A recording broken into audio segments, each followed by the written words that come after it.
and everybody has to press it. Okay. Thank you. Thank you so much for being here tonight. And we're going to have our first panelist, Reverend Rodney Saddler, has quite a broad range of experience. He's a graduate of Howard University, both for his BS and for his Master of Divinity, and then also attended Duke University for a PhD and has studied at the Hebrew University.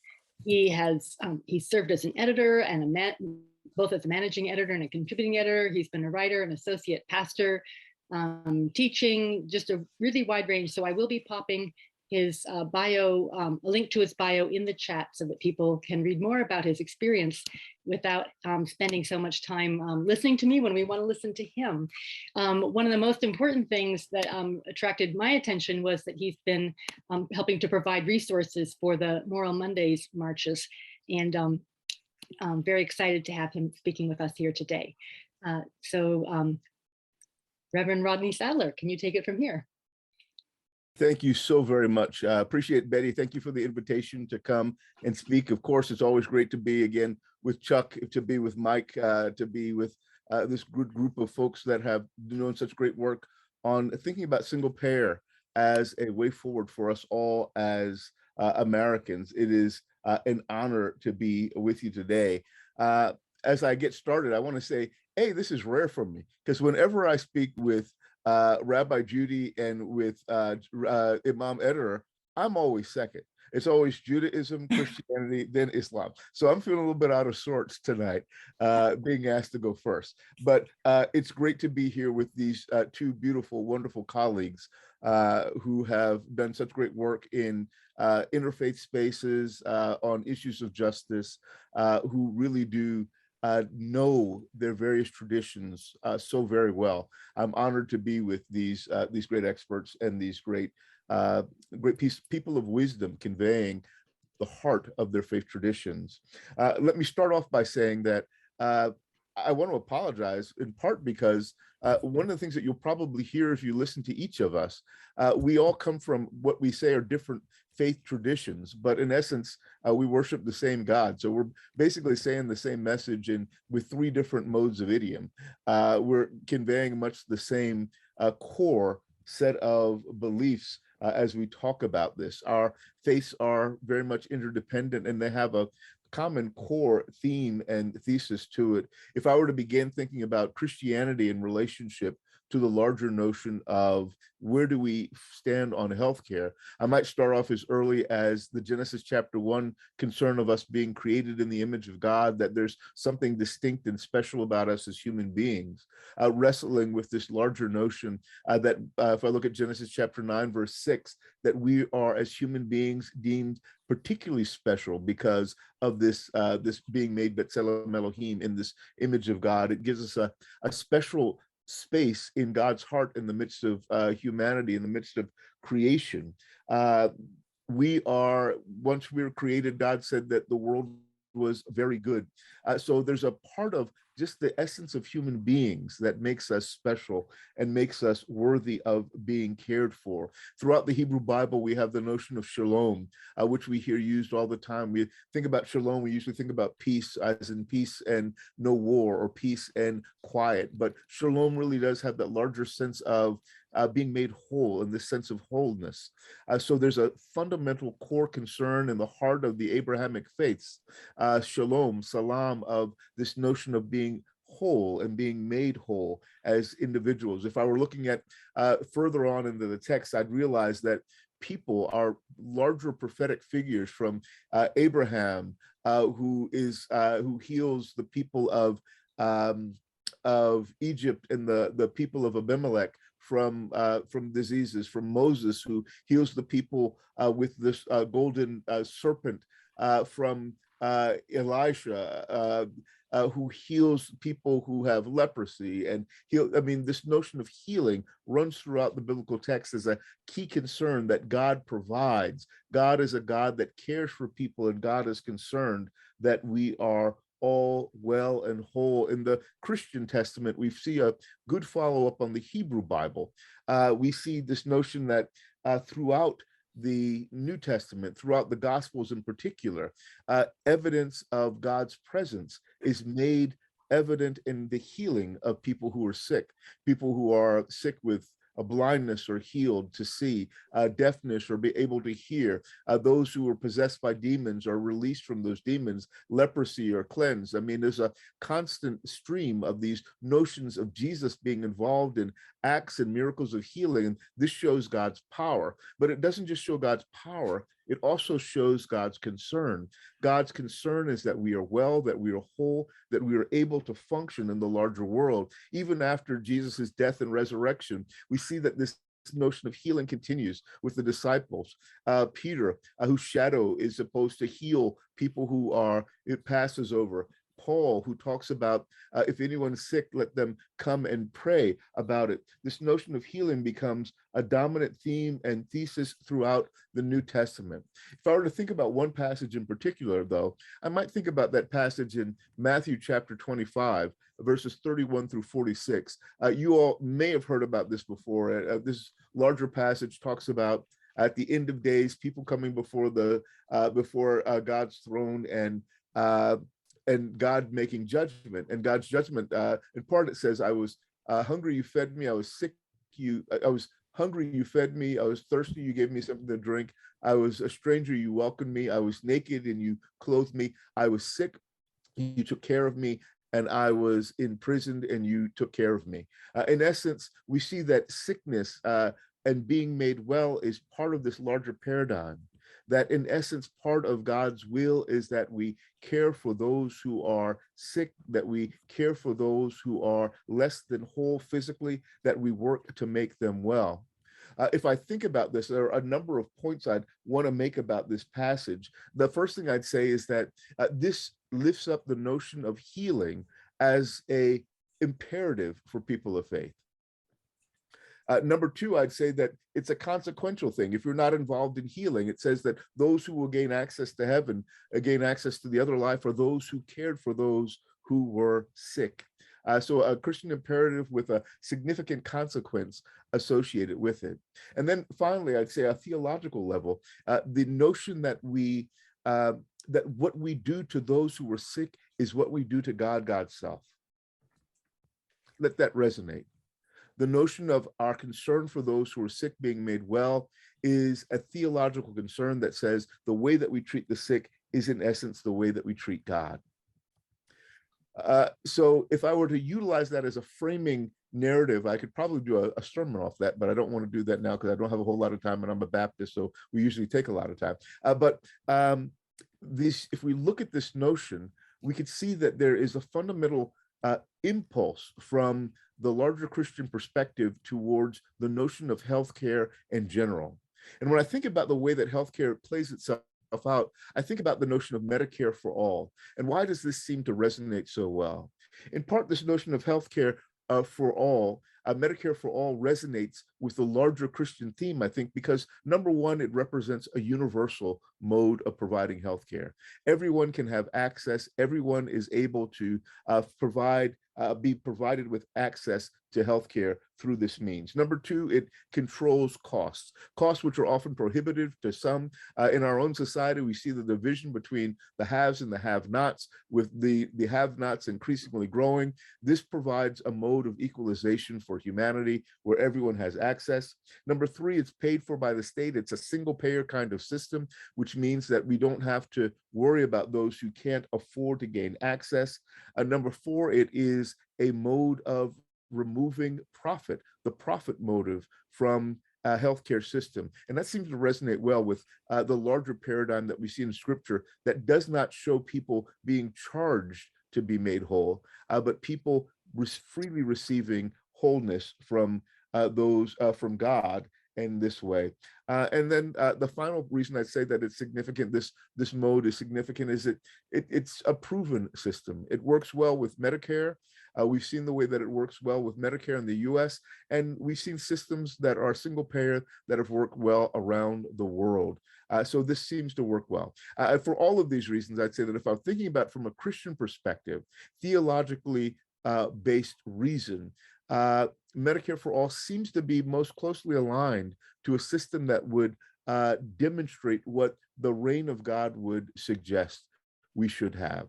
We should all have access. We should all be able to benefit with minimal cost. We should all be able to know that all of our concerns can be cared for and treated. We should all be deemed equal in the sight of the law, i.e., this is a human right that we are lifting up. Not just a human right, but a theological right, and dare I say, from a Christian perspective, a Christian imperative. I'll leave it off because I know that I've got colleagues that will say much more significant things. So I'll turn it over to back to you, Betty, and then over to Rabbi Judy. Thank you so much, Rodney. I also forgot to mention, of course, that Rodney is on our board at One Payer States. So he was my first connection, and then he helped me to find the other faith leaders that we have here tonight. And I do apologize that I said one order. I'm switching on you because Imam Ederer has to be at prayers at it'll be 8:30 our time, 5:30 other places, and so he'll speak next, and then we'll come back to Rabbi Judy Schindler. So John is from a different path. You know, we're used to thinking in terms of bachelor's, masters of divinity, PhDs, but he had quite a long period of study when he decided to embark on studying Islam. And I will again post that in the chat so you can see, but he spent 7 years, including studying at the Islamic American University in Michigan, the Diwan Center in Egypt, and where he studied and developed mastery of Arabic. 5 more years studying classical texts. It's quite an extensive journey, but not in the traditional path that we're used to. And back in America now, he started at the Islamic Foundation in South Florida as a full-time Imam, and is currently the Imam at the Muslim Community Center of Charlotte. And like our other speakers, he has done a lot of writing as well as his preaching and teaching. So thank you so much, John, for being here tonight. Thank you so much, Betty. Really appreciate everybody for coming tonight for this very important discussion, considering that this country is built upon people bringing their faith values and coming together and sharing how we can make this place the best it can be by all of our different perspectives. The diversity that carries massive potential in America is something quite special. And so hopefully we'll tap into that more often. I would hope that I will be able to live up to Rodney's, I guess, introduction as well as yours. I will start with some of the teachings of the Prophet Muhammad, peace and blessings be upon him. He told his students and followers, there is no disease that God has created except that he has also created its remedy for you on the earth. He also said, taking proper care of one's health is the right of the body over us. And he also instructed sick people to take medicine, not only just to take medicine, but to come to the mosque where he would find people who have some sort of skill set in remedies that would be available at the mosque in his era 1,400 years ago, something that was definitely part of the spiritual element, was to be part of healing in the physical element. So the Prophet, peace be upon him, adopted the most effective practices of his day, especially when it comes to preventive dietary measures. He encouraged Muslims to put black seed or black cumin in their foods. And he encouraged them to use honey and to mix honey with water and with foods and bread and truffles as well, because they had found, which now modern science is all actually approved of, all of those practices. And there were actually no falsified practices that he taught, things that were proven to be harmful to the body, but yet it was the part of the snake juice of the time, which nowadays we have plenty of that going around. Prophet Muhammad, peace be upon him, encouraged cupping as a way to bring purification towards our blood system and the nervous system on our back as it relates to the spine and things like that. And he also instituted the daily use of a toothbrush. The Prophet Muhammad, peace be upon him, would brush his teeth at least 10, 15 times a day from waking up to going to bed. And so that was something that he talked about that would give you nice teeth clean, as well as a good smile and good breath. These teachings, along with a strong encouragement throughout the Quran and the Hadith towards seeking beneficial knowledge. The Quran commands us to seek beneficial knowledge, knowledge that will bring value and benefit. So these two things led Muslims to develop medical sciences.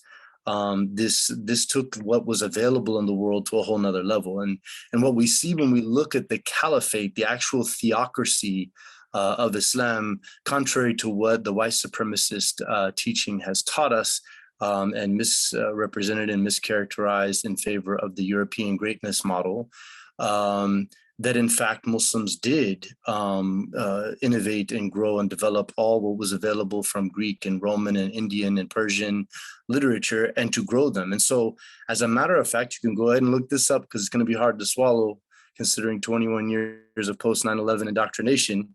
But the beginnings of the modern hospital were called Bimaristans.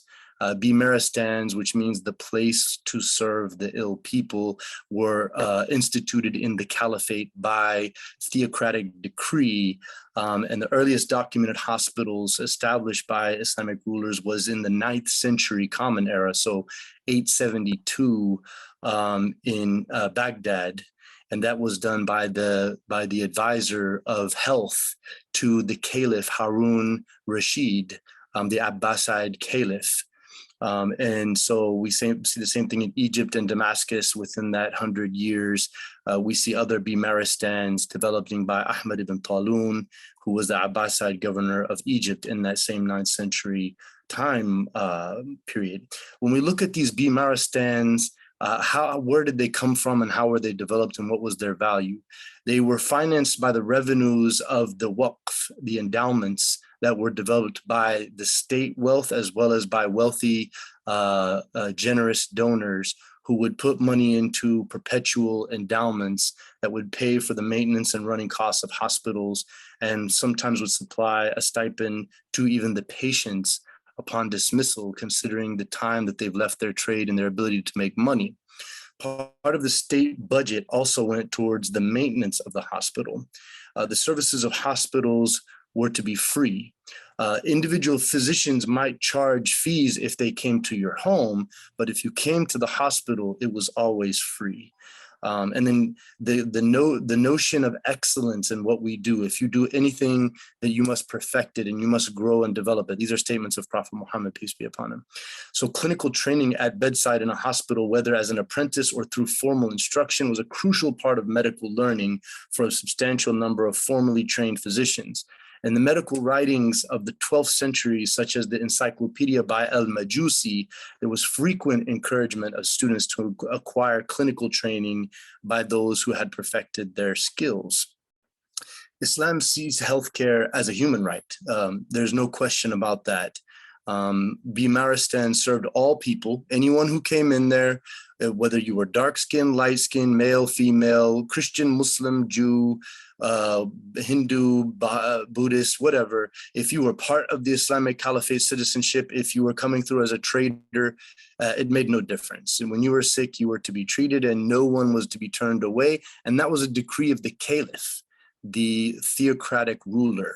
Very different than what you all have heard about ISIS, which is obviously an absolute nonsensical disgrace to anything called a caliph. The ultimate goal of all physicians and hospital staff was to work together to help, considering the welfare and well-being of the patients. There was no time limit that a patient could spend as an inpatient, and the hospital was required to keep patients if they still had symptoms, and if it was a mental concern, that they should be kept as long as needed, as they felt the need for comfort that was offered to them. And interestingly enough, it was in these Bimaristans that the distinguishing between spiritual ailments, what some would say is like afflictions by demons, and actual psychological mental illnesses was made. So there was distinction there happening among those scholars. And so they had different wards, those for contagious diseases, non-contagious diseases, mental illnesses, and then up into the 12th, 13th, and 14th centuries, surgery was developed by Muslims, and then medicine and eye diseases. So places where pharmaceutical drugs would be held and kept and preserved and properly, basically a pharmacy.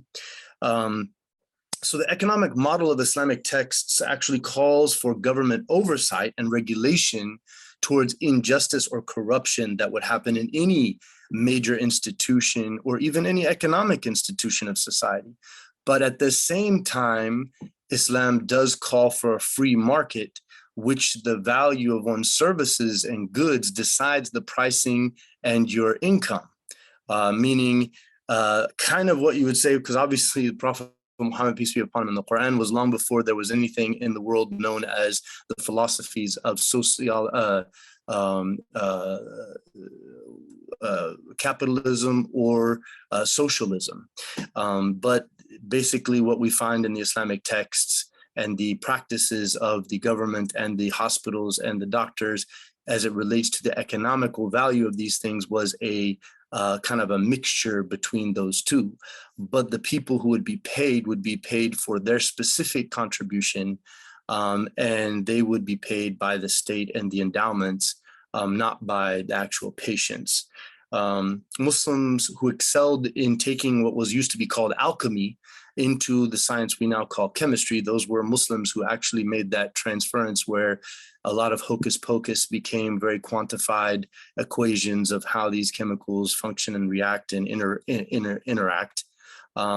They did that for the value of contribution to the welfare of humanity, what the whole prophetic calling is, as God says in chapter 21, verse 107, I have only sent you as an act of compassion and mercy to the entire world and everything in it. And so that was their motivation. So when they made pharmaceutical innovations, they would be well compensated by the rulers, but they weren't going at it for that reason because it was an act of faith. It was seeking God's pleasure first and foremost, which is the way of any practicing Muslim. So in the Muslim world today, with all of its many flaws and weaknesses in governance, these practices are very much alive and well today. So I can tell you that I lived in Egypt and in Kuwait. I only lived in Egypt for a year, and my status there was actually more, it was just technicality because of the situation there of the way they run things. I was technically a tourist, but in Kuwait, I was there actually as a student. And in Kuwait, when me and my wife and my young son would go renew what would be considered a green card here, but that was done every year. You go to the Office of Immigration and you renew. So what you do is in that time, I remember very vividly paying 230 some dinars towards my medical cost. And that dinars are actually the most powerful wealth in the world. So probably I did get a little bit better than some other Muslim states, but I know it's available in all of them the same way. A dinar is worth $4. So it's basically about 890 to 1,000, somewhere around $1,000, depending on the growth of the dinar. $1,000 for 1 year meant anytime we go to any doctor, any hospital, any pharmacist, the actual visit is free. Just you paid your $1,000 for me and my family, my wife. They give us a basic, you do your medical exam and all of that. And they basically look into what your needs will be and all of that. And my wife gave birth and everything through that, $1,000. I had a minor surgery done. I won't give you the details about. It was free.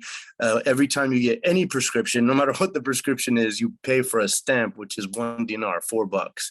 And any prescription you get for any reason, and of course, they're very careful about pain medication over there. It's very strictly watched because of drug abuse and all of that. And people aren't looking to make profits off of people's drug abuse as they do here, has been doing for a long time. So in essence, the problem with our American for-profit healthcare system is twofold. And I think all of you are very aware of this. First is that there's the absence of governance, that where the people's interest is reflected through some sort of governance, which then when you don't have that and you have a capitalist system where it's all about profits and there's no divine godly seeking of goodness and wholeness. It's all about making money. That's what you're worshiping, is how much profit can I get? Then that leads to an absence of compassion, because then it becomes money and profits over the welfare of people. And so in our religious tradition, we would be very happy and elated to say we have a contribution that could be very, considering the wealth in this country and all of these billionaires and what they have, far more than what any Muslim country. I could say in Kuwait, I was very well taken care of, top to bottom. And I paid about $1,000 a year for me and my wife. And then when my son was born, he grew up to be 3 years old over there. And so we never paid any more than that. It was always right there in that ballpark. So that's kind of where we stand and where our faith tradition is. And we really hope that Muslims will grow and develop and become part of the governance system, because we have many doctors and we have huge amounts of Muslim doctors and people in the pharmaceutical industry that are innovating and doing great things. I mean, it was 2 Turkish Muslim doctors who originally came up with the Pfizer vaccine for COVID. And so we have a lot of, things to be happy about, but the whole bottom line, the kit and caboodle why we're all here, is that the governance system, which is Democrat and Republican, has historically always been in favor of the prophet system. So may God heal us mentally, physically, and spiritually to become the people we can be, caring for our neighbors as we care for our own family members. Thank you very much. Thank you, Imam Ederer. And thank you for that prayer or blessing there that we all can strive for, caring for each other. And so he needs to actually head off to prayers, and hopefully he'll be able to come back after that. And very blessed to have these 3 speakers tonight. And so now we're going to be moving on to Rabbi Judy Schindler. She has a more traditional background with, attending Tufts University and the Hebrew Union College and the Jewish Institute of Religion, and has gone on to now be teaching in the Jewish studies, the Holocaust and social justice. She's also had multiple years in the pulpit, as well as teaching at Queen's University now. Interestingly, she also has, in addition to co-authoring a book, she's also been one of the leaders in the creation of 3 award-winning social justice documentaries on diversity in schools, urban education, and affordable housing. And her research has focused on social justice in the faith community. So we are very pleased to have her speaking with us tonight as well. And I'll pop that bio in the chat for you to read it in further detail after our meeting tonight. Thank you. Well, it is an honor to be here with my colleagues and friends. Dr. Saddler gave a very thorough introduction to healthcare in the Bible. So I will look a little into rabbinics. We have the Torah, we have the 5 books of Moses, we have the prophets, we have the writings. And once that's complete, we move into an era of the rabbis interpreting. How do we live the Torah in our lives? But just to comment on the 2 speakers that came before me, Rodney opens with a phrase we both love deeply, is in Genesis 1:26, God says, I will create the first human being, Adam, right, from Adamah, that first human being from the earth. I will create the first human being, B'Tselem Elohim, in the image of God. Every single person is in the image of God.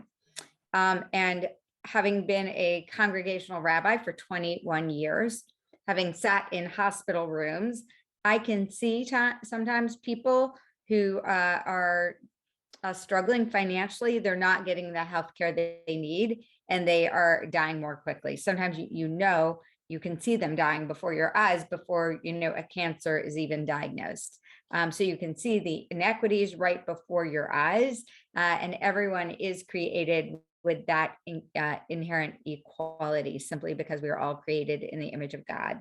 Rodney also spoke about shalom. The word shalom also means wholeness. So when we wish someone healing in Judaism, we say refuah shlema, may you have a complete healing, because it is hard to have that wholeness when your body is ailing. It's hard to have that sense of peace. As Jews, we pray 3 times a day, And the very first prayer we're supposed to say when we wake up open our eyes is Modeh ani lefanecha. First of all, we're supposed to thank God immediately when we open our eyes. And then immediately we thank God that our bodies function. Then we thank God for our souls. And then we thank God for our minds, right? You need your body to function before you can get to those other levels, right, of worshiping God. And we know how hard it is after surgery. And this prayer that we say in the morning is actually taped up in restaurants, right, in Israel, right? It's a prayer you're supposed to say after you go to the bathroom. So it's above the sink. And I'm going to read it to you because you might think, oh, it's crazy. But it is a prayer that I say with people in the hospital because, you're not allowed to leave the hospital till your body works, right? Till you pee or you process, you're just not allowed to leave because it all has to function right. So this is a prayer we say every morning as Jews. Blessed are you, ruler of the universe, who formed human beings with wisdom and created many, many openings and cavities within him. It is obvious and known before your throne of glory that if one of them were closed, or if any one of them were opened, it would be impossible to exist for even an hour. Blessed are you, O God, who heals all flesh and does wondrous things. Our health is foundational, right? Before we can even pray, before we can study, we need our health. A text that Dr. Sadler did not mention is it happens that Miriam gets sick in the book of Numbers. She's covered with leprosy. And what does Moses do? He immediately prays for her with a 5-word prayer, El na rafa na la, oh God, please heal her. And we're taught from that prayer can be as long as 40 days and nights that Moses was up on top of Mount Sinai, and prayer can be as short as 5 words. Healing is central in our lives. And then there is the text of God healing the sick after Abraham is circumcised, right? God personally comes to offer healing, and we are meant to emulate God in our actions, to feed the hungry, to clothe the naked, to heal the sick, just as God would do. We are meant to be God's hands on this earth. And lastly, Imam Eder talked about healthcare in some of the Arabic countries. So I quickly looked at Israeli healthcare because I thought, why not? Israel is a Jewish state. The Declaration of Independence has this vision. It was a vision of the ideal of what it means to create a society on the values of justice, the values of Judaism. And so what is interesting to note is that Israel's healthcare system, in 1995, Israel became the second to last country of the developed world to provide healthcare insurance coverage to all of its citizens, leaving the US as the only holdout. So we are grateful, that all the nations of the world, the developed countries, have universal health care, and we hope to do what we can to get America to that place. Just want to look at, I opened with our responsibilities for our own health care. And so there's a phrase from Leviticus, "Ve'ahavta l'reacha kamocha," love your neighbor as yourself. And so that healing and that responsibility comes to ourselves, right? We need health care for ourselves, and we need to care for ourselves. There's that balance of self-focus and other focus. We need to be our emotional, physical, and spiritual best. Just as in Judaism, there's a sacred ark. I don't know how many of you have been into a sanctuary. There's a sacred ark that houses the Torah. So our bodies are sacred arks to our souls, and they have to be solid and strong.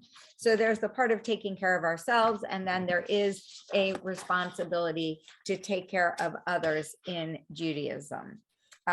We have in Judaism an acknowledgement of interdependence, and we have an acknowledgement in the Talmud, this immense book of Jewish wisdom, that says, it's a rabbinic document that was written from 0 to 500. There's a story. We have many rabbis who like Jesus was a healer in his day. We have many rabbis who were healers. That was their function, to bring healing. Healing is so essential. And there was a rabbi named Yochanan ben Zakkai, and he could restore others to health. But when someone was sick, he'd visit. But once this healer, fell ill himself, and another rabbi had to visit him and help him heal. So the sages asked why, if Rabbi Yochanan was such a great healer, could he not heal himself? And the Talmud answers, because a prisoner cannot free himself from prison. Even healers need others to help them heal. So we need one another to heal. We need one another to live, for we are all interdependent. There is a Jewish value called pikuach nefesh. We are obligated to save a soul. That is an ultimate commandment. Saving a life precedes almost all of the 613 commandments, right? Saving a life is more important than all of the 613 commandments in the Torah, save 3. What are those 3? You cannot save a life. You cannot take a life to save a life, right? You can't kill someone to save someone. You cannot commit adultery to save a life. I don't know what that looks like, that scenario, but it would be an odd one. And then you cannot commit idolatry, like abandon your faith to save a life. But apart from that, saving a life takes precedence over all else. The Talmud teaches, whoever is in pain, lead him to a physician. The rabbis teach that doctors have a duty to heal, and the community has a responsibility to prevent illness. So just a couple more concepts. I do have a favorite story. I think we need a story at this point. A little boy got into trouble, and he'd get into a lot of trouble, and his mother said, decided to take him to the rabbi down the street to see if the rabbi could talk some sense into her child. And the little boy sat in the temple, and the rabbi said, "Son, where is God?" And the little boy didn't know how to answer that. And actually that relates to this call, because we're trying to get you all comfortable with talking about God in a world where not all of us are comfortable talking about faith. So this little boy was silent. And then the rabbi asked again, "Son, I'm asking you, where is God?" And the little boy didn't know how to answer, so he didn't. And when the rabbi asked a third time, the little boy got up, ran out of his seat, ran out of the temple, down the street, into his home, up the stairs, into his brother's room, slammed the door, and said to his brother, "We are in huge trouble now. God is missing, and they think that we have something to do with it." And so the ultimate is that God is missing when healthcare is denied to people. God is missing when you see someone suffering who can't get the healthcare they need, when someone is injured and cannot get what they need. God is missing. So I'm going to just cover some final words, Hebrew words. In Hebrew, the word brit means covenant. Our covenant with and commitment to God translates to our covenant with and commitment to care for our fellow human beings. The Hebrew word kedusha, which means holiness. Every person has the spark of holiness of God within them. We have to honor that godly spark by healing others in whatever ways we can. The Hebrew word tzedek, it says in Deuteronomy, tzedek, tzedek tirdof, justice, justice you shall pursue, right? It's pronounced twice because it's an imperative, not only justice for ourselves, but justice for others, not only justice for the citizen, but justice for the stranger. The word chesed, which means mercy. Our compassion should drive our acts of mercy, not only when caring for those who are in need, but when engaging with legislators and policymakers in public debate. And tikkun olam, the repair of our world. We are obligated to be partners with God in repairing our world. Wow. Thank you all. I'll definitely need to go back and replay all this, because there was a lot to learn from you all today. So I'm going to switch to gallery view so I can see who might have hands up. So often I ask for, who has questions, and I want to answer, get the people who have questions first. But this is going to be more of a conversation. So if you have a question for a specific person, or an idea you want to share and get feedback from other people, or especially if you can think of a circumstance where you might find yourself wanting to talk with somebody, communicating using faith, when you're talking about healthcare for all. I don't know if someone, Mike, you want to open this part? Yeah, I'd like wisdom from all three of you and anyone else. How do you, in your congregation, when you're talking about healthcare, avoid being considered a pest, a broken record? I know that pastors and rabbis and imams need to comfort the afflicted and afflict the comfortable, but I feel like I'm more of an afflictor when I talk with about healthcare. I think, well, one of the things I'm going to say, this quite simply, just to begin, an opening salvo on your question, is it's one thing to have a pulpit. The pulpit gives you the advantage. You can say a whole lot of things, and a lot of them are sound dangerous. But there's a wonderful woman, author, Presbyterian preacher, Lenore Tisdale, who says that one of the things that she likes to think about as she thinks about preaching is this notion of triangulation. And she says that oftentimes preachers get themselves in trouble because when they triangulate themselves, God, and the congregation, they stand with God and make pronouncements to the congregation, i.e., you all have to change, you all have to recognize that there's an issue. And she says, no, what's probably best is for us to triangulate ourselves with the congregation. I don't know why God is saying this, but this is what God says. I don't quite understand, and I understand the burden that it places on it, but we share this burden together. I stand with you and wrestling with how difficult this word is from God, but I recognize that we together must work on this imperative that God has given us. So that notion of standing with the congregation in it hopefully makes you seem less like the pest, makes God the pest, but God can handle that. God can be the pest if need be in that moment. Wow, thank you. Thank you. Judy, do you have thoughts to share on You know, that? I have a book called Recharging Judaism. It could be called Recharging Christianity or Recharging Islam. I actually dream of doing an interfaith version, but it's how civic engagement is good for synagogues, Jews in America, but it could be how civic engagement is good for churches, Christians in America, or mosques, and Muslims in America. So I have a top 10 list for clergy doing the work, because your congregants can say, Rabbi, you're always giving social justice sermons. And I have to tell you, if I'm in the community a lot now, I'm Rabbi Emerita now, so that eases up that pressure a bit. But when I was in the community a lot doing work like towards marriage equality, I could not give a sermon for like 2 months on social justice, right? And they still would think I'm giving sermons all the time because that's their image of me doing the work. But I did create a top 10 and perhaps a top 10 for clergy doing the work of social justice. And perhaps some of this we could relate to lay leaders as well. So just some guides. Number one, you always have to do your work.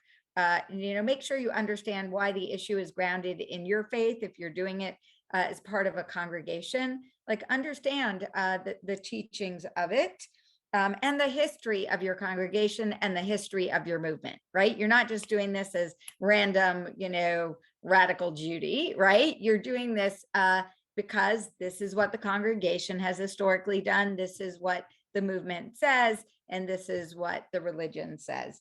2, take congregants with you. Rodney, Moral Mondays were a moment of challenge for me, and I had to get, my temple on board, but I took congregants with me. I took carloads of congregants with me so they could be there. We could take photos. I wasn't abandoning my work. Use media to share your work. Your pulpit doesn't need to be in the pulpit, but also in the world. People want to see religion, not just inside sanctuaries, but outside in the world where it has relevance. So I would encourage your congregation to go with you, or your pastor to go with you. Make your work an inter-congregational work, like build alliances with other congregations doing the work, develop strong partnerships with other clergy, other lay leaders, doing the work. One is Hillel. Hillel was like one of the greatest rabbis in the Talmud. And what was so interesting about Hillel, he always argued with Shammai, right? With the house of Hillel and the house of Shammai, and they had great debates. But all but 3, I think, most of the arguments were won by Hillel. And why? He was always agreeable, right? And he always shared the opposing argument before his. So make sure you're sharing other arguments. Educate is always important. You can educate in many ways, in newsletters and other ways. And this is really important. My dad taught me this. My dad was a political rabbi, and my grandfather was an activist in Munich, Germany. He wrote against Hitler. But my dad told me, not to make all my sermons social justice sermons, right? So, because people would get tired of it. And there is a time to give all sorts of sermons and many topics. So I would say, even though this is your number one issue, if it is, vary it, and support other causes. And, sometimes bring the spiritual message forth as well. Thank you. And John, do you have any words of advice? Were you there for the question to hear it, or would you like Mike to repeat it? If you could please repeat it, that would be excellent. Yeah, Mike? Yes, I sometimes feel like a pest when I'm talking to my congregation and others. People see me kind of on the hall and turn into a door quickly. They don't want to hear Huntington talk about healthcare anymore. And I've got some good ideas from Rabbi Schindler and Rodney, and wonder if you have ways of comforting the afflicted and afflicting the comfortable without them trying to avoid you. Yeah, I mean, basically, I would say for us is we have some healthcare clinics across the country that are free, that we offer in the Muslim community to local people, Muslim or non-Muslim. So we just basically let that be known that that's an outlet for those of you who are struggling. Obviously, that's not going to cover, major illnesses and sicknesses, but it is going to be there as a resource for advice and for small basic pharmaceuticals and antibiotics, basic stuff that you will need. So we always have that available to the community. And I would say on just healthcare, I've probably given 2 sermons in the last 5 years. Because at the end of the day, what we understand is the single most important issue is to try to rally around some sort of mobilization in the public opinion, as well as with our local elected officials, the people who represent us. And so I've probably given 20 sermons about being part of civic duty and seeing your voice, because Muslim countries do not have real democracies. They have fake democracies. They have these elections. It's like, yeah, this mean, terrible dictator got 98.7% of the vote. Everybody loves him so much. And it's like, we all know that that's nonsense, right? So they don't believe in voting where they come from. And then, so basically we just want to uplift that value in them. So we do a lot of emphasis on that.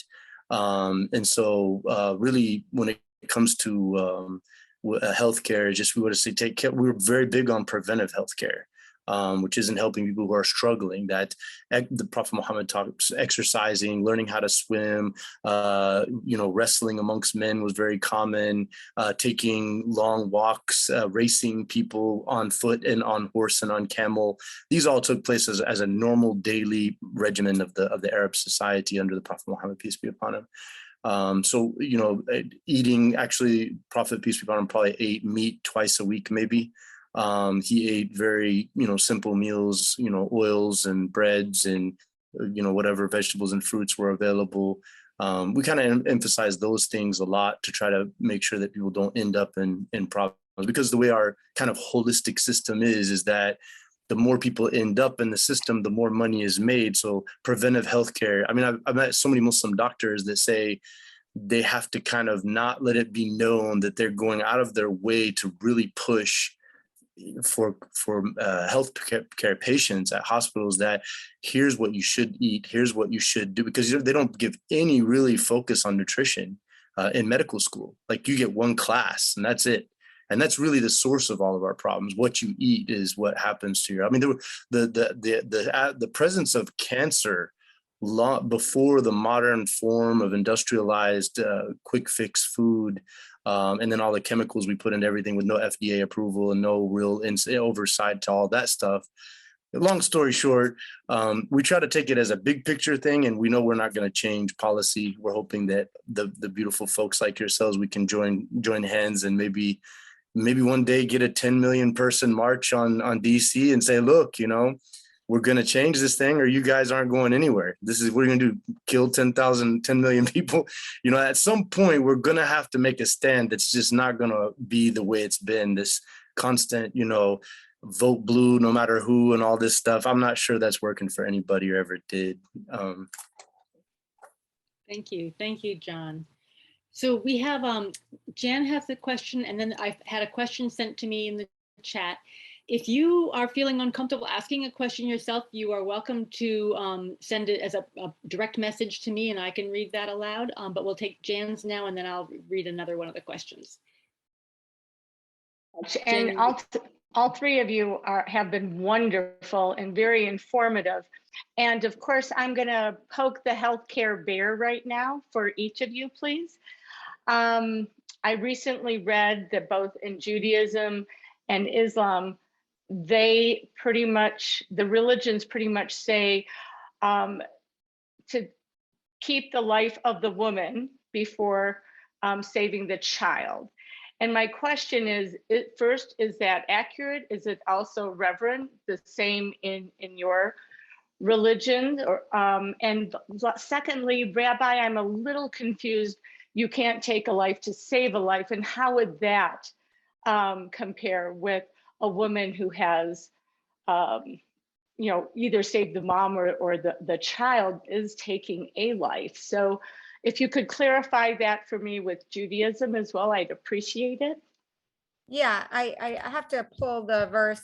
Rodney, let's get the verse in Exodus, right? That says it's potential life. It's not yet a life, the fetus. So there's two men are fighting and one hits another and causes damage, right? Rodney, can you grab that? Do you know what verse I'm talking about? Exodus? Yeah. We got to pull it up because it's really, we should study it right now so that you can understand, because it's quite clear in the biblical text that if the woman dies, right, and it was an intentional hit that caused that woman to die, that person who causes it loses their right to life. That's capital punishment. But if the fetus dies, he pays a fine. Yeah. Right. It is clearly not the same status as a life. And the Talmud is quite explicit, at any point, if the mother's health is at risk, until actually the baby emerges from the body, because in those days, a preemie was not as sustainable as they are today. So it was very clear, and John Eder can speak to it in Islamic law as well. But let me read a statement that we just came out. 1 month ago, in April, we have 80 Jewish clergy now in North Carolina. In 1950s, we had like 14. We now have 80 Jewish clergy. We just started a North Carolina Jewish Clergy Association a month ago to create collegiality and to study. And of course, statement after statement has had to come our way. So let me just read what we've said as the North Carolina Jewish Clergy Association. And this is the 7 members on the steering committee who created a very brief statement about it. And then Rodney will maybe get that verse. So what we wrote is, there perhaps is no more contentious issue in American life beyond abortion. As Jewish clergy, we look to our sacred text for guidance, and the answer is unequivocal. The value and preservation of life is paramount. In the case of a pregnancy, first and foremost, the life and the well-being of the mother supersedes all other concerns. While abortion is never permitted wantonly, all abortions are to be handled compassionately in waiting conversations between mother and her healthcare provider, along with other meaningful resources like Jewish clergy, whom she may consult. We consider the removal of abortion access and subsequent legislation forcing women to carry forth with pregnancies that potentially risk their lives to be an unconstitutional breach of Jewish citizens' right to life and religious freedom. Regardless of the Supreme Court's decision, we rabbis and cantors of the North Carolina Jewish Clergy Association hereby call upon North Carolina elected officials to preserve North Carolina women's rights to privacy, accessible reproductive health care, and religious freedom, including the right to choose an abortion. So Rodney, did you find the verse? I'm in the covenant code right now, and I'm not finding it immediately. Okay, I will get it while Imam Eder answers that. Yeah. Okay. I will affirm everything that Judy has said. Oh, here it is. It's Exodus 21:22. I'm in 21:20. When men fight and one of them pushes a pregnant woman and a miscarriage results, but no other damage ensues, the one responsible should be fined according as the woman's husband may exact from him the payment to be based on reckoning. But if other damage ensues, the penalty shall be life for life, eye for eye, tooth for tooth, hand for hand, foot for foot, burn for burn, wound for wound, bruise for bruise. So it's quite clear that a pregnant woman losing her child is not the same status as the loss of a life of the mother. Yeah, so there's also nuance in the classical traditional Islamic legal theory. And that's based upon the fundamental basis is that God has declared that he sends an angel with the soul to put into a fetus after 120 days. And what's interesting about this 120 days, obviously back then they did not know really what was going on 120 days inside of a womb, but that's when you will actually start to notice it will go from what looks like a reptilian thing into an actual person looking thing. So based upon this text, the general agreement of Muslim scholars throughout history is before 120 days, and this is going to sound a bit even more interesting than some of the different things you hear from people, is that the choice of terminating that fetus is as kind of, I don't know if it's the same as what Judy was saying, but we don't see that as much different than actually having to kill a mouse in your house. I mean, it's not a human being with a soul in our belief system. You're not killing a life that has a divine set of purpose and value and meaning with a soul in it.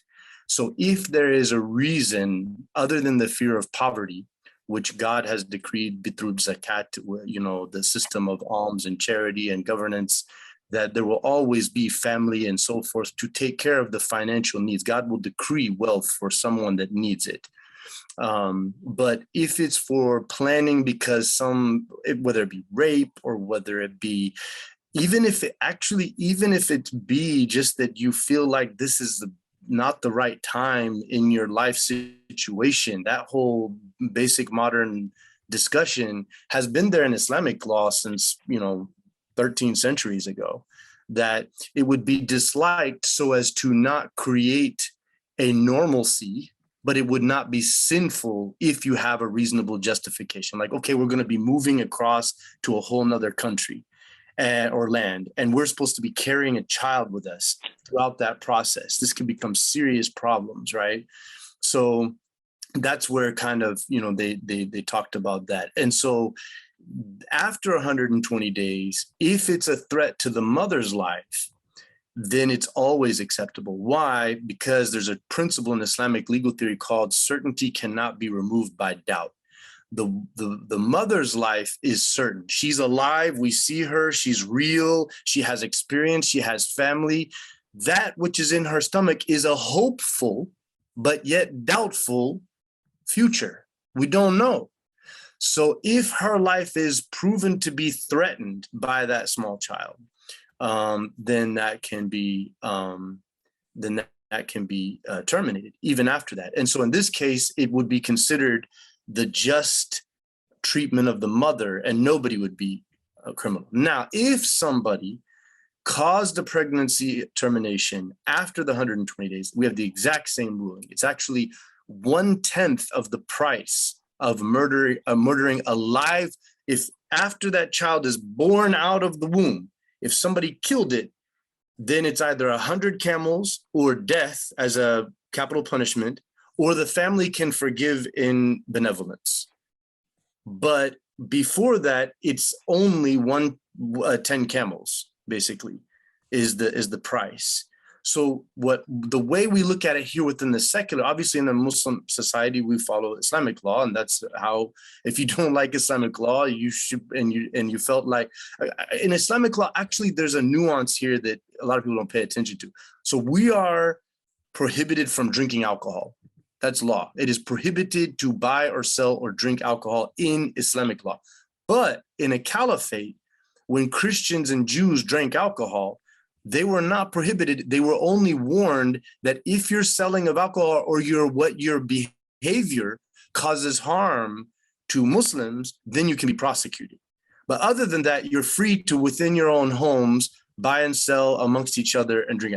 So there could be a point, I don't know, I haven't studied this point, so I'm just going to be, postulating that where a non-Muslim, so yeah, let's just get to our situation. In my perspective, people obviously have different beliefs about what's in there. Doctors, scientists, people of faith, everybody has a different idea about what's going on inside of that womb.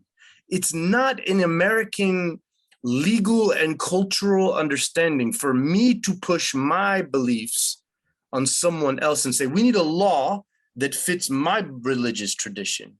You see what I'm saying? Because now that is going against the First Amendment. I think that's Roe versus Wade is the whole point, isn't it? Isn't that, or that she owns her body or something like that? Is it? That's the main point. But I think also the First Amendment point is valid here. And I've actually challenged some of my evangelical Christian friends who are very concerned with being forced to go along with beliefs that are outside of their tradition. They're starting to change their attitude.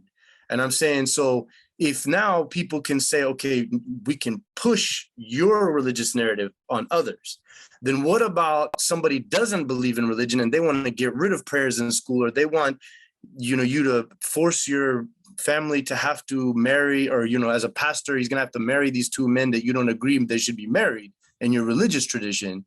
How do you feel about that? And they don't really have an answer. They're like, yeah, actually, as I didn't think about that point. So that's kind of, I think, where on this issue, we should probably go as a society. It's a personal decision. This woman and her doctor and their beliefs, and if she's a sinner, that's between her and God. Like for me, I know that I would not encourage my wife to do an abortion outside of, and she has obviously the final say on what she's going to do. And so I would expect that a Muslim would make a Muslim decision and a non-Muslim would make whatever decision they want to make. And it's something related to them. So, and I mean, and I'm just going to point this one point out. I'm sorry for going on this, but how you could be the pro-life people and support all these wars that kill women, children, and everybody else, live beings walking on the earth that didn't fight anybody or cause any problems, and you kill tens of millions of them over many years, and you're totally cool with that. But then this unborn person doesn't nobody have a name or anything, and now you're fighting the full war. So anyway, I'm preaching to the choir, but just letting off a little steam there. It's therapeutic. It's part of our mental health. Thank you.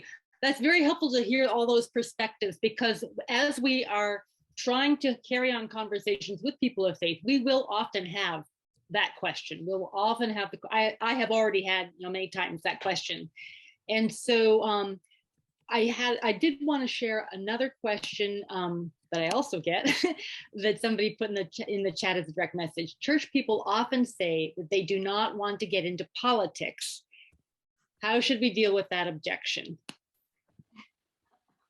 And I think a lot of that just starts with like, where does the conversation start? And can you kind of guide it to not be a political conversation? Because right now we're really talking about it trying to be a spiritual imperative, and you're trying to talk, and that the spiritual imperative is definitely a reasonable conversation to have with another person of faith. So, Judy, do you want to start with a response to Sure. that? I have my myths and my realities, and I just gotta find them.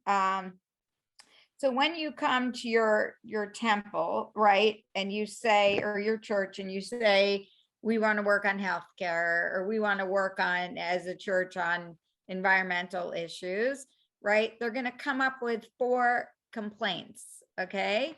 These are the 4 things they're going to say based on my research of congregations doing the work of social justice. Number 1, they're going to say political issues don't belong in the synagogue. I come to church for prayer and comfort, not to be reminded of injustice. Churches should focus on Jews, not the larger community. We might lose our nonprofit status. Here's the reality. The reality is that we are, the reality is, when you look at studies, most religious people care the most about social justice issues, right? So as Jews, they asked Jews what's essential to being Jewish in a Pew study. Remembering the Holocaust was number 1, leading an ethical, moral life, working for justice, equality. Like way down below was being part of Jewish community. So people really care about living the values. So that would be a number 1. So our values need to be practiced outside our sanctuaries along with the inside. Number 2, complaint number 2, advocating for others doesn't help Jews, or doesn't help Christians, or doesn't help Muslims, right? Time in the community takes away from nurturing our faith community, right? Or we cannot divert our attention from our faith community. Or Islamophobia is rising. We need to focus on that, or anti-Semitism. But the teachings are clearly, if we don't advocate for others, it will come to us ultimately, right? First, they came for the communists, and I didn't speak out because I was not a communist. Then they came for the trade unionists, said Niemöller, and I didn't speak out because I was not a trade unionist. And then they came for me, and there was no one left to speak out for me. The third one, right, and we can find when we are speaking out for the other, whether like LGBTQ, when we go out and are out there, that's when more people are drawn to us, because they see the relevance of who we are as a faith community. Number 3, we don't have enough money or volunteers to spare. Clearly, when you do this work, your own congregation is enriched. But the 4th complaint is the most serious, and that is that these political issues can be divisive. And that's why you have to choose wisely as a congregation. I think we do need to actualize the prayers in our prayer books and the values that are taught in our scriptures. We need to actually go where our people of faith are out there doing the work, and really they'll see the relevance and actually increase the size of our congregations. But at the same time, when an issue is too controversial, it's not the right one to deal with as a congregation. There are certainly many issues that you can address and with your congregation that are not as divisive.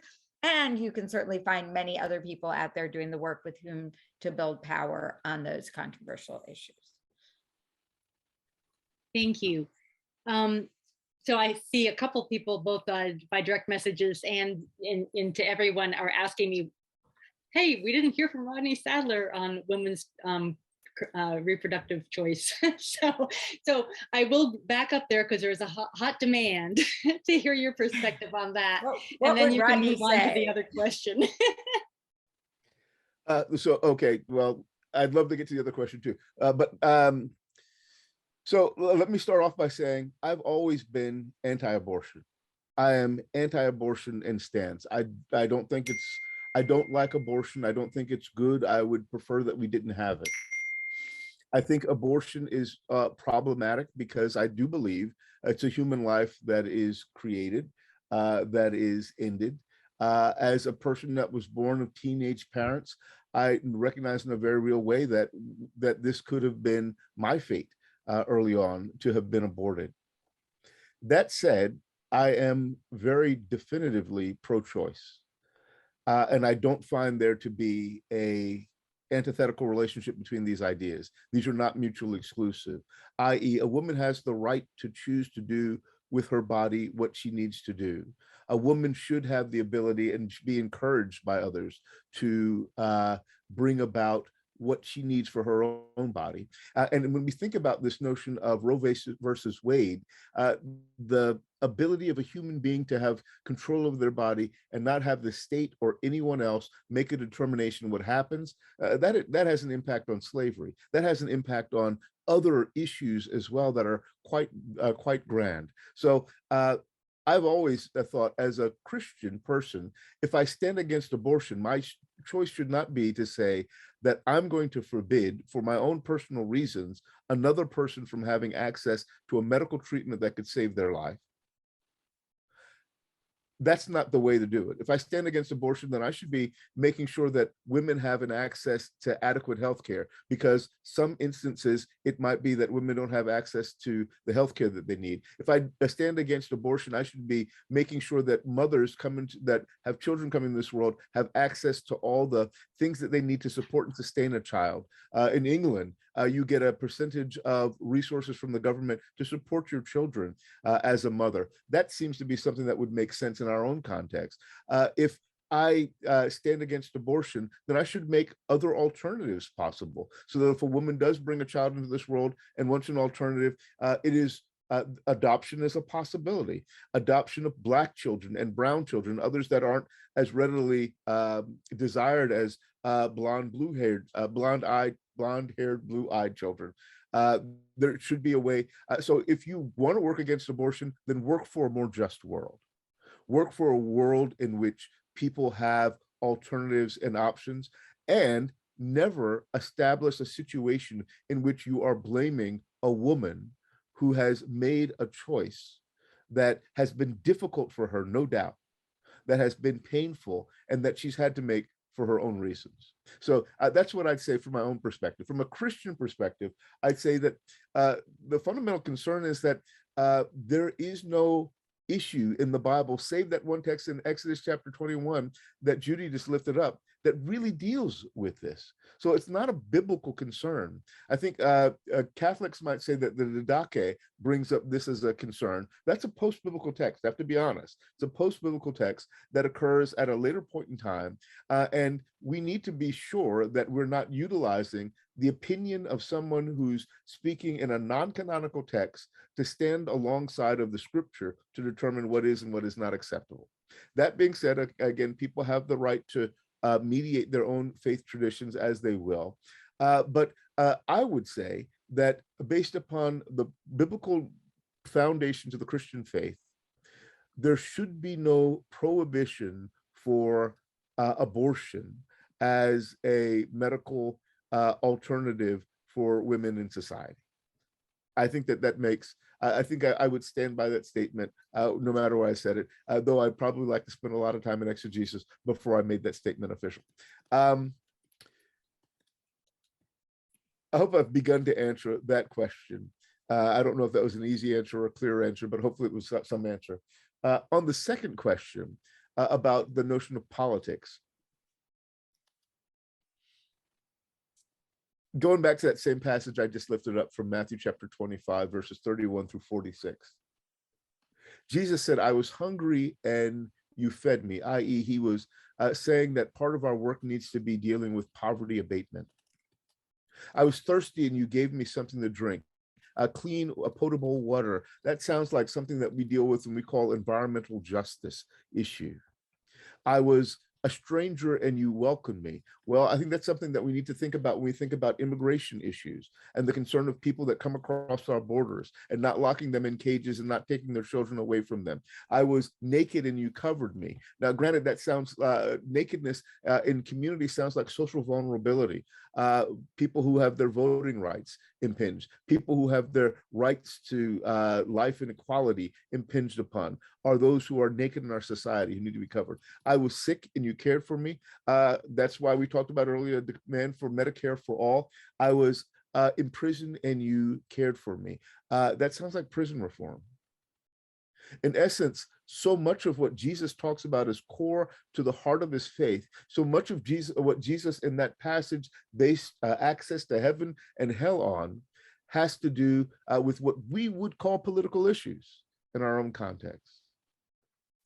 We could think about them as people of faith as fundamentally spiritual issues. And that's perhaps the way that we go into the faith community. These are fundamentally spiritual issues. And our fundamental spiritual issues manifest themselves as what we would call political issues today. In part, the problem that we have today also arises, and I don't want to get into a long conversation, from what we call the spirituality of the church. And the spirituality of the church was an intentional decision made by Christian communities in the 18th and 19th centuries that said that the only purview of the church was to deal with matters of individual personal piety and spiritual life. And the reason that they said this at that point in time was they were afraid of the growing movement of abolitionists who were saying that the church had something to say about slavery. So in essence, they limited what the church was able to have a say in and tried to take away political issues from the church, lest it begin to denounce slavery and manifest destiny and genocide and all the other things that were going on in their context.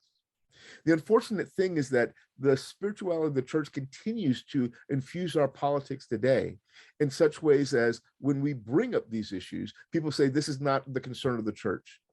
We just need to worry about our spirits. We need to worry about our souls. We need to worry about getting into heaven. But fundamentally, our fundamental concern is, has always been, the fundamental concern of God in Judaism, Christianity, and Islam has always been, how do you treat your neighbor? How are you caring for your sister and brother? And the way that you care for your sister and the brother is the way that you show your concern for God. And if we could remember that, I hope that it would take us to a different place and help us to remember. I run something called the Center for Social Justice and Reconciliation. And our fundamental concern is to remind people of the prophetic dimensions of pastoral and educational ministry. In essence, to say, Dr. King said in a letter from Birmingham City Jail, we need to worry that people have become silent behind the anesthetizing security of stained glass windows.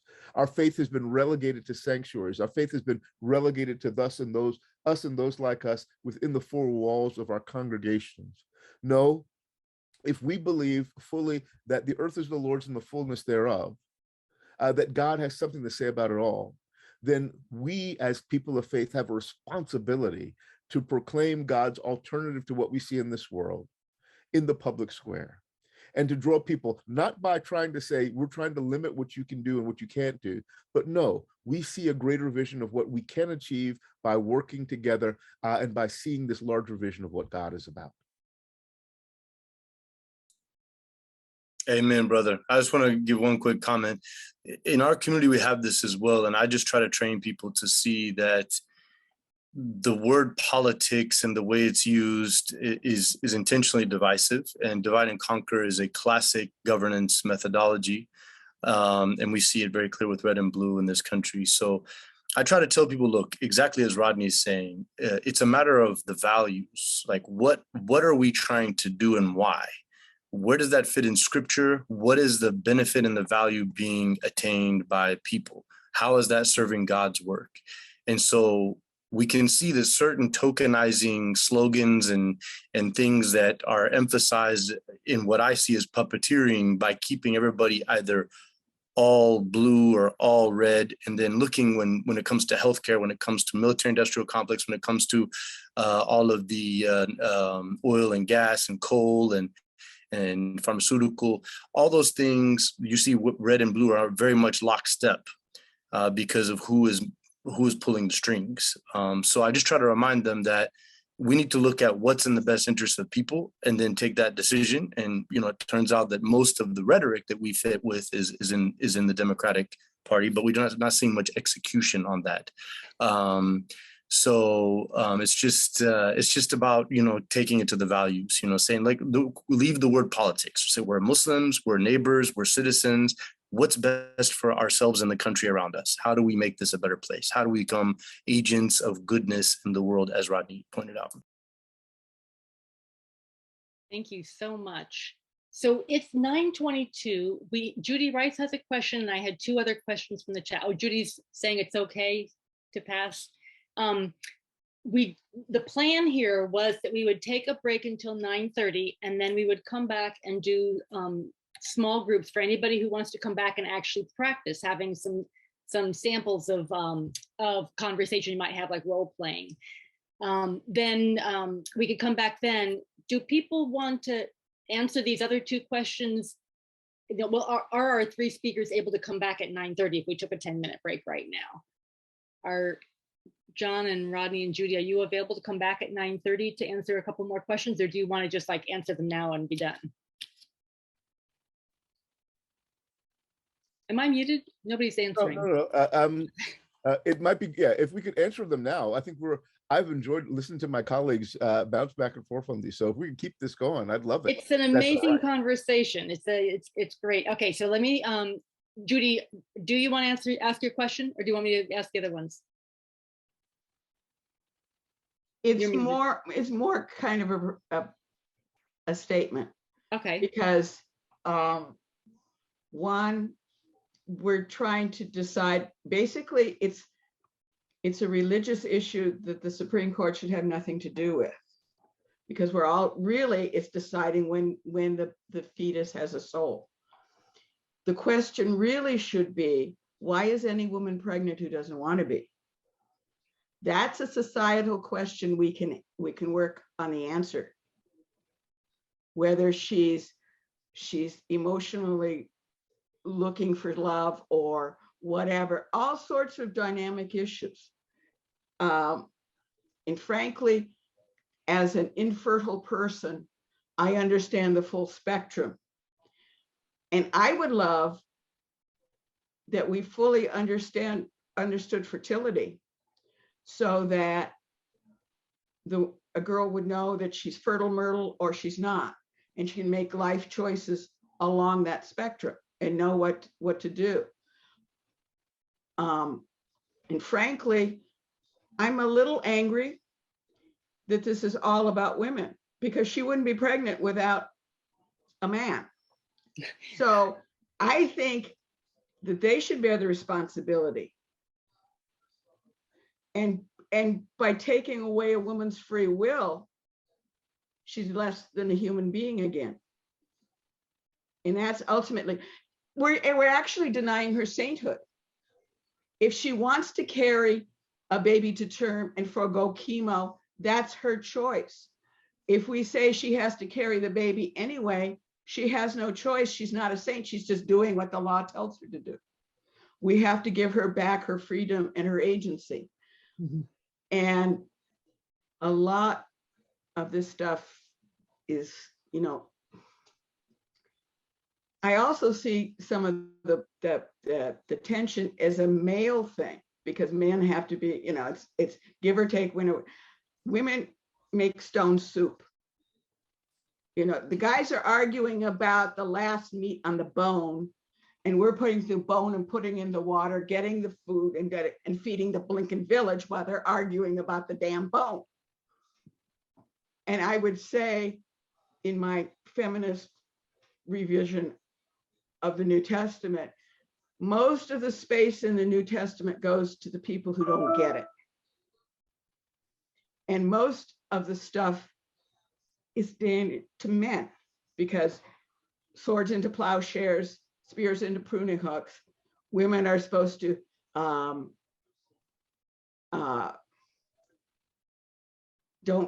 don't be used by men, and the dishes can wait. As a gender, as human beings, we have all the same issues, but as genders, come on, guys. And for 2,000 years, you haven't done it. But that's my spiel. Well, thank you. Thank you for sharing, Judy. So I will go ahead and ask these other two questions here. So one question was, is it a moral imperative? And I think I can kind of say from what we heard from our speakers that they would all say, yes, it's a moral imperative. So the next question was, if it's a moral imperative, how do we do systematic outreach throughout the faith leader professional community? Can we have a later conversation about that?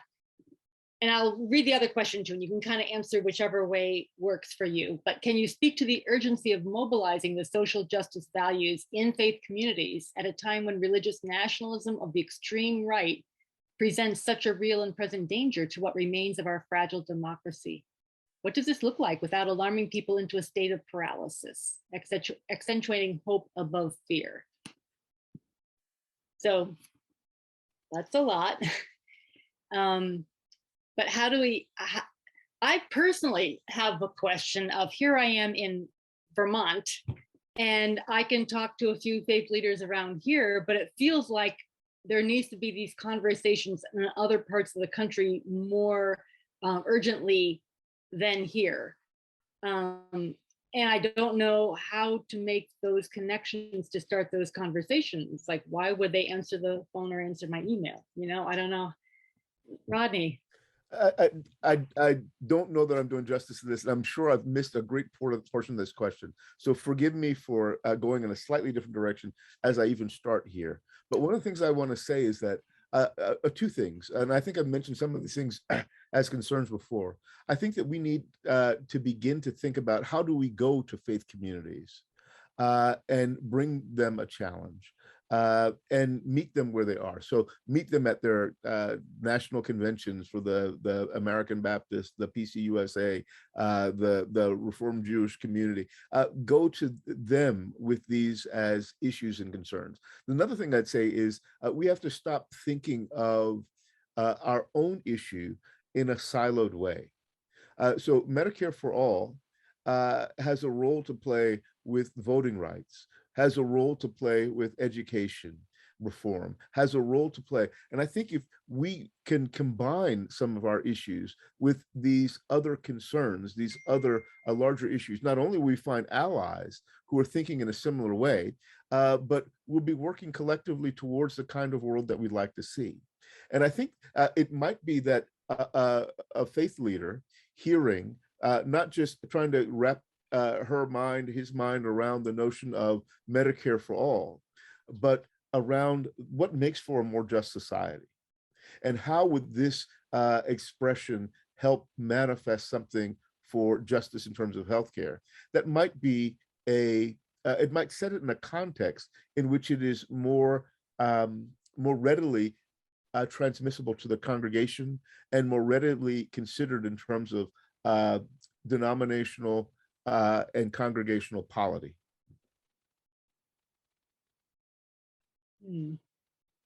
Thank you. Thank you. Judy, do you have thoughts to share on those questions?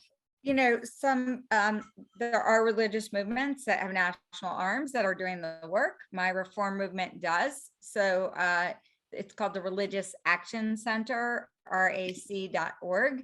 So I think if you meet someone who's Jewish, you could say, there are people organizing, and here's how you can connect. And we get those legislative updates, and we have, time when you're really involved on an issue, they call you when they need you to, advocate when we're having legislative days, or, we need to organize. That's quite honestly why some of us created the North Carolina Jewish Clergy Association, because now we have 80 clergy across, North Carolina, and each one is connected to an interfaith network. That is how you build power. So if you're in Vermont, you just need to connect with those who are building power elsewhere, so that we're all working towards the same legislative goals to get us there. And we have national thinkers who are directing us, right? They tell me what I need to do when an immigration issue is coming, right? Highest the organizers on a national level. So I think it's really important to be connected nationally. And it's super important to be connected locally, like Rodney and John and I are. We're a part of a clergy mobilization group, and we are immediately responsive when needed. When we say we need each other, we are there for each other. But the other problem is there are so many issues. There are so many crises that we are just, compassion fatigue, right? We are exhausted, and it's hard to move forward on all these issues at the same time with so many crises. But, I think you need to find your area, and drive hard and build power with as many people as possible, and pull in your clergy. I would say when I talk to clergy about doing this work, I talk about the leaders they choose and, you know, the qualities those people need.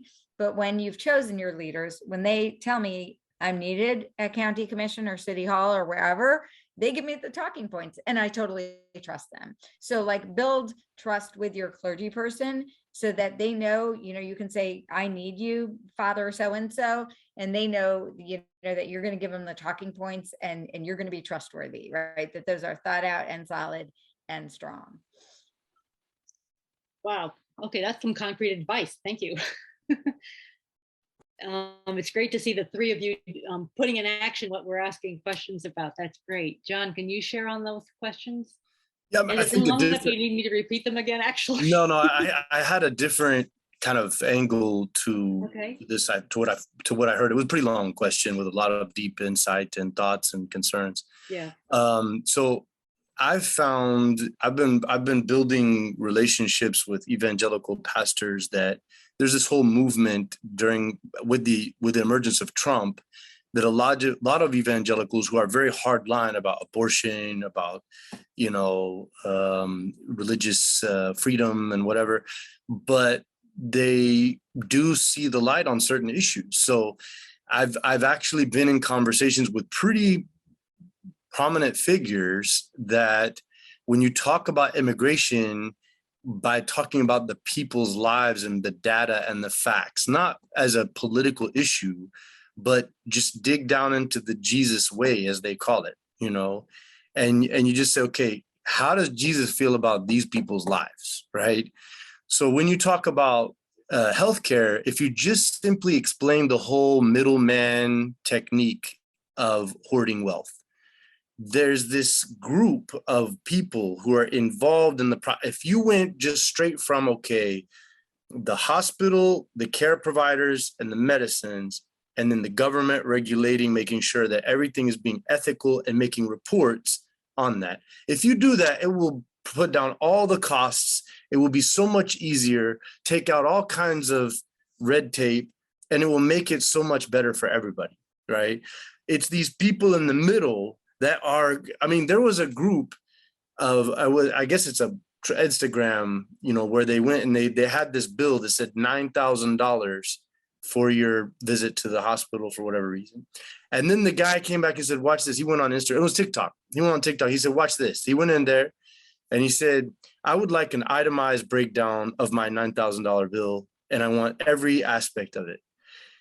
He got the final bill was $3,600.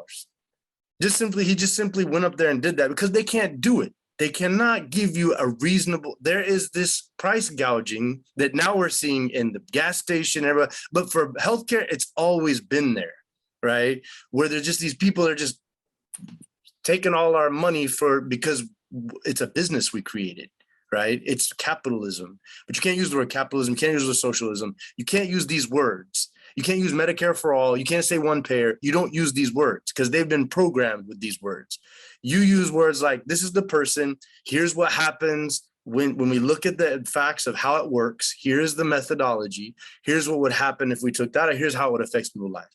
I found immigration, gun control, like Pastor Bob Roberts has a whole entire arsenal of guns from Texas, but he came out tweeting as a man who led a mega church of 13,000 Southern Baptists, okay, saying we must change our gun laws because it's ridiculous that this keeps happening. This happened last week, okay, because finally he's seeing the light, right? And I can tell you it's a group of people, Jewish and Muslim, around him.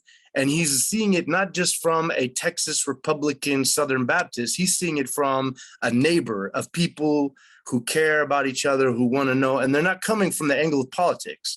They're coming from the industry. That's why multi-faith, interfaith is so important on so many things, that when people start to get together and they stop getting into this puppeteering of the tokenized issues and the terminologies that have their mind locked into how it should be, and they just talk about things in a real world application, you'll see them start to change their mind. But the powers that be are betting that religion is a divisive methodology and that religion will divide people and it will make people not like each other.